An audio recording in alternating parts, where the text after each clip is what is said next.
Good morning, welcome to the fridge zone. বিছানায় তো এত কিছু নিয়ে শুই রাতের বেলা, ফোন চার্জার, এক্সটেনশন কর্ড, তো সব গোছাতে হবে না। তারপর আমার দুই সখার সখীকে মর্নিং কিস দিয়ে আমার দিনটা শুরু হয়।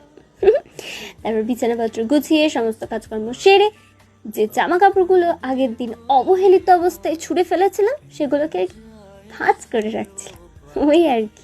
তারপর স্নান সেরে মেরে জেটাক্সে চেঞ্জ করে নিয়ে অটো মোডে জামা কাপড়গুলো মিলে দিয়ে নিয়েছিলাম। আরে বাবা, আমার এখানে সব অটো মোডই হয়, মেশিন কিনা আমি, তাই। তারপর সুন্দর করে আজকে পুজো দিয়ে নিয়েছিলাম। আগের দিনের বেঁচে দেওয়া তরকারি দিয়ে ভোজনও করে নিয়েছিলাম। কি ভাবছো, পোটলা পুটলি কুটিয়ে কোথায় যাব? আরে বাবা, এখানে আর বেশি দিন নেই, তাই তো সব গোছাচ্ছি।